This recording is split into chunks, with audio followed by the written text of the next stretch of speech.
இதுவரை பட்டமரம் போல் இருந்திருக்கலாம், துளிர் இல்லாமல் இருந்திருக்கலாம், தோற்று போய் இருந்திருக்கலாம், பலனற்று போயிருக்கலாம், நம்பிக்கை இழந்திருக்கலாம். இது கனி கொடுக்கிற மாதம்.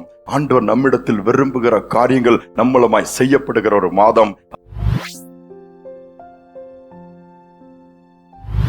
ஆண்டவர் இரட்சகருமாக இயேசுவின் இனிதான நாமத்தினால் இந்த புதிய மாதத்தில் உங்களை வாழ்த்துவதில் மிகுந்த சந்தோஷம் அடைகிறேன். வேகமாய் பிப்ரவரி மாதம் கடந்து போய்விட்டது. மார்ச் மாதத்திலே கால் எடுத்து வைக்கும்படியாக கர்த்தர் கிருபை பாராட்டி இருக்கிறார். இந்த நாளிலும் வேதத்திலிருந்து ஒரு வசனத்தை வாசித்து நாம் ஜெபிக்கலாம். வேதத்தில் நீதிமொழிகள் 12ஆம் அதிகாரம் 12ஆம் வசனத்தின் பின்பகுதியை நான் வாசிக்கிறேன். நீதிமானுடைய வேர் கனி கொடுக்கும். வேதம் அழகாக சொல்லுகிறது, நீதிமானுடைய வேர் கனி கொடுக்குமாம். இந்த மாதத்தில் ஆண்டவர் நம்மிடத்தில் எதிர்பார்க்கிறது என்ன? கனிகளை எதிர்பார்க்கிறார். நாமும் கனி கொடுக்கிறவர்களாய் மாற்ற விரும்புகிறார். நிச்சயமாகவே கனி கொடுக்க முடியும். எப்படி என்று சொல்லி நீங்க வேதத்தில் பார்ப்பீர்கள் என்று சொன்னால், சங்கீதத்திலே வாசிக்கும் பொழுது அழகாக 2ஆம் வசனத்தில் சொல்லப்பட்டிருக்கிறது, கர்த்தருடைய வேதத்தில் பிரியமாய் இருந்து அவருடைய வேதத்தில் இரவும் பகலும் தியானமாய் இருக்கிற மனுஷன் பாக்கியவானாம். அவன் நீர்க்கால்களின் ஓரமாய் நடப்பட்டு தன் காலத்தில் தன் கனிகளை கொடுக்கிற இலையுதிர மரத்தை போல் இருப்பான் சொல்லுகிறது. அப்போ ஆண்டவருடைய வார்த்தையில் நிலைத்திருக்கும் பொழுது கனி கொடுக்க முடியும். இரண்டாவதாக அப்படியே நாம் கடந்து வரும் பொழுது சங்கீதம் 92:13-15 வாசிக்கும் பொழுது, கர்த்தருடைய ஆலயத்திலே நாட்டப்பட்டவர்கள் அவருடைய பிரகாரங்களில் செழித்திருப்பார்கள் சொல்லப்பட்டிருக்கிறது. யோசித்து பாருங்கள். அதோடு மட்டுமல்ல, 15ஆம் வசனம், அவர்கள் முதிர் வயதிலும் கனி தந்து புஷ்டியும் பசுமையுமா இருப்பார்கள் சொல்லப்பட்டிருக்கிறது. அப்பொழுது முதிர் வயதிலும் கனி கொடுக்க முடியும். எப்பொழுது? கர்த்தருடைய ஆலயத்தில் அவருடைய சமூகத்திலே இணைக்கப்பட்டிருக்கிற நிலைத்திருக்கிறவர்கள். அப்படியே புதிய ஏற்பாட்டு காலத்திற்குள் வந்தீர்கள் என்று சொன்னால் வேதம் தெளிவாக சொல்லுகிறது. யோவான் எழுதின சுவிசேஷம் 15ஆம் அதிகாரம் தொடக்கத்திலிருந்தே வாசிக்கும் பொழுது இயேசு சொல்லுகிறார், நானே மெய்யான திராட்சை செடி, என் பிதா திராட்சை தோட்டக்காரர். என்னில் நிலைத்திருந்தால் நானும் உங்களில் நிலைத்திருப்பேன். கொடியானது திராட்சை செடியில் நிலைத்திராவிட்டால் அது தானாய் கனி கொடுக்க மாட்டாது. அதோடு மட்டுமல்ல, நீங்களும் என்னில் நிலைத்திராவிட்டால் கனி கொடுக்க மாட்டீர்கள். நானே திராட்சை செடி, நீங்கள் கொடிகள். ஒருவன் என்னிலும் நான் அவனிலும் நிலைத்திருந்தால் அவன் மிகுந்த கனிகளை கொடுப்பான். என்னை அல்லாமல் உங்களால் ஒன்றும் செய்யக்கூடாது. இயேசுவானவர் தெளிவா சொல்லிவிட்டார், என்னை அல்லாமல் உங்களால் ஒன்றுமே செய்ய முடியாது. இன்னைக்கு இயேசு இல்லாமல் உலக பிரகாரமான காரியங்களை செய்யலாம். ஆவிக்குரிய காரியங்கள் நம்மிலிருந்து வெளிப்படவே முடியாது. எப்படி என்று சொன்னால், மாம்சத்தின் கிரியைகள் என்று ஆண்டவர் வைத்திருக்கிறார். அடுத்து ஆவியின் கிரியைகள், என்னன்னு சொல்ல போனா ஆவியானவருடைய கிரியைகள், இன்னும் ஆவியின் கனி என்று எடுத்துக் கொள்ளலாம். அந்த இரண்டுக்கும் பெரிய வித்தியாசம் உண்டு. கலாத்தியர் 5ஆம் அதிகாரத்திலே 19ஆம் வசனம் மாம்சத்தின் கிரியைகளை வரிசை அடுக்கிக் கொண்டிருக்கிறது. அது ஆண்டவருக்கு பிரியமில்லாத செயல்பாடுகள், ஆண்டவருக்கு பிரியமில்லாத காரியங்கள். ஆனால் ஆவியின் கனி குறித்து அங்கு வெளிப்படுத்தப்பட்டிருக்கிறது. அவைகள் எப்படி என்று சொன்னால், அன்பு, சந்தோஷம், சமாதானம், நீடிய பொறுமை, தயவு, நற்குணம், விசுவாசம், சாந்தம், இச்சையடக்கம் சொல்லப்பட்டிருக்கிறது. இவைகள் தான் நமக்கு ஆவிக்குரிய வாழ்க்கையிலே, பூமிக்குரிய வாழ்க்கையிலும் கனிகளாக கொடுக்கப்பட்டிருக்கிறது. இந்த கனி நம்மில் வெளிப்படும் என்று சொன்னால் ஆண்டவர் அதில் பிரியப்படுவாராம். இவைகள் நம்மால் தனித்து வெளிப்படுத்த முடியவே முடியாது. இன்னைக்கு அன்புக்காக ஏங்குகிற உள்ளங்கள் இருக்கிறது. சந்தோஷமா இருக்குன்னு தான் விரும்புறேன், விடியலன்னு சொல்றாங்க. எல்லாரோட சமாதானமா இருக்குன்னு நினைக்கிறேன், ஆனா என் மனசுக்கு இடமே கொடுக்கிறேன் எத்தனை பேர் சொல்றாங்க. பொறுமை அது இல்லவே இல்லை. ஆனா நீடிய பொறுமை ஆண்டவர் எதிர்பார்க்கிறாரு. தயவு, நற்குணம் அடுக்கிக் கொண்டே போகலாம். இச்சை அடக்கம், கட்டுப்பாடற்ற ஒரு வாழ்க்கைக்குள்ளே மனுக்குள்ள வந்து விட்டது. ஆனால் இவைகள் வேண்டுமென்று ஆண்டவர் எதிர்பார்க்கிறார். இவைகள் தான் ஆவியின் கனி என்று சொல்லப்பட்டிருக்கிறது. இந்த மாதம் இப்படிப்பட்ட காரியங்களிலே நமக்கு கிருபை கொடுத்து இவைகள் நம்மளமாய் வெளிப்பட ஆண்டவர் விரும்புகிறார். நாம செய்ய முடியாததுதான் 4ஆம் வசனம் சொல்கிறது, கொடியானது செடியோடு நிலைத்திருந்தால் கனி கொடுக்கும், இல்லாவிட்டால் தானாக அது கனி கொடுக்கவே முடியாது. நீங்களாக முயற்சி எடுப்பீர்கள் என்று சொன்னால் உங்களிடத்திலிருந்து அன்பான காரியங்கள் வெளிப்பட முடியாது. மாம்ச பிரகாரமான அன்புதான் வெளிப்படுத்த முடியுமே ஒழிய ஆவிக்குரிய இந்த டிவைன் லவ் உங்களால் காண்பிக்க முடியாது.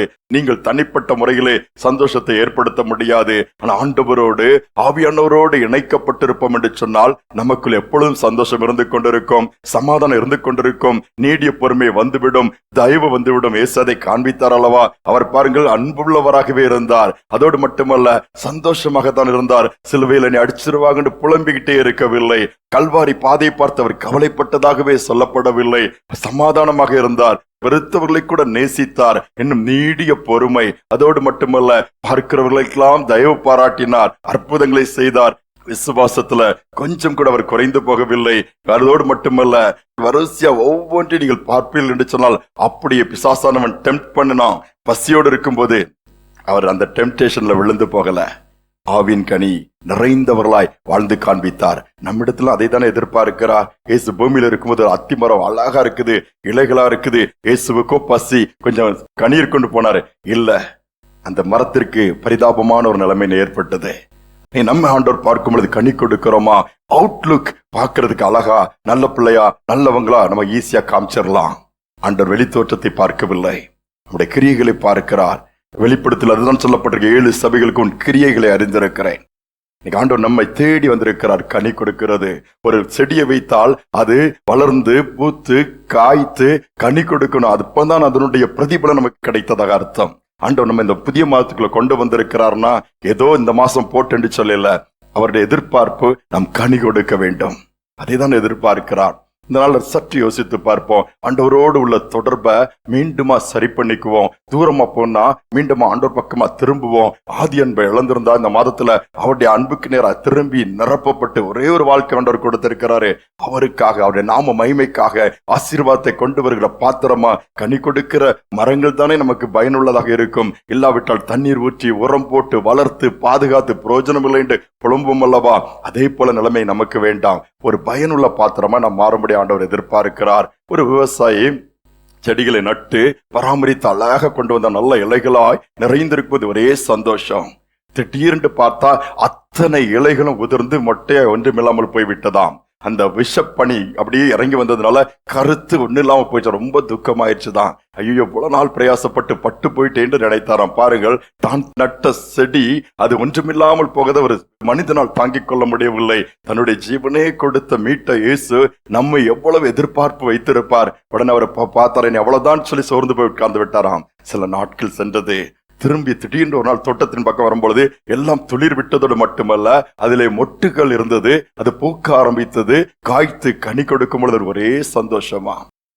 இன்னைக்கு நம்முடைய வாழ்க்கையிலும் கூட நாமும் ஆண்டவருக்காக, அவருடைய நாம மகிமைக்காக வரும்பொழுது அநேருக்கு ஆசீர்வாதமாய் கர்த்தர் நம்மை வைப்பாரு. இந்த மாதத்துல அதான் செய்ய போறாரு. இது கனி கொடுக்கிற மாதம். ஆண்டவர் நம்மிடத்தில் விரும்புகிற காரியங்கள் நம்மளமாய் செய்யப்படுகிற ஒரு மாதம். அதோடு மட்டுமல்ல, ஆண்டவர் மீண்டும் நம்மளை உயிர்ப்பித்து, இதுவரை பட்டமரம் போல் இருந்திருக்கலாம், துளிர் இல்லாமல் இருந்திருக்கலாம், தோற்று போயிருந்திருக்கலாம், பலனற்று போயிருக்கலாம், நம்பிக்கை இழந்திருக்கலாம், ஆவின் கடியில ஒன்று கூட என்னில் இல்லை என்று சொல்லி நீங்கள் போராடி போராடி அமைதியா இருக்கணும்னு தான் விரும்புறேன், சந்தோஷமா இருக்கணும்னு தான் விரும்புறேன், சமாதானமா இருக்கணும்னு தான் விரும்புறேன், கட்டுப்பாட்டுக்குள் இருக்கணும்னு தான் விரும்புறேன் சொல்றீங்களா? தனியாக நாம அதை செய்யவே முடியாது. ஆனால் ஒருவன் என்னிலும் நான் அவனிலும் நிலைத்திருந்தால் மிகுந்த கனிகளை கொடுக்க முடியும் ஆண்டவர் செய்வாரா?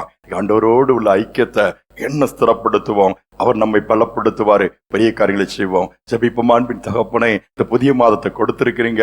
உள்ளத்தின் ஆழத்தில் நன்றி செலுத்துகிறோம். எத்தனை பேருக்கு கிடைக்காத வாக்கியத்தை நீர் எங்களுக்கு கொடுத்திருக்கிறீங்கப்பா. ஆனால் உண்மையில் நிலைத்திருக்கும்படியா விரும்புகிறீங்க.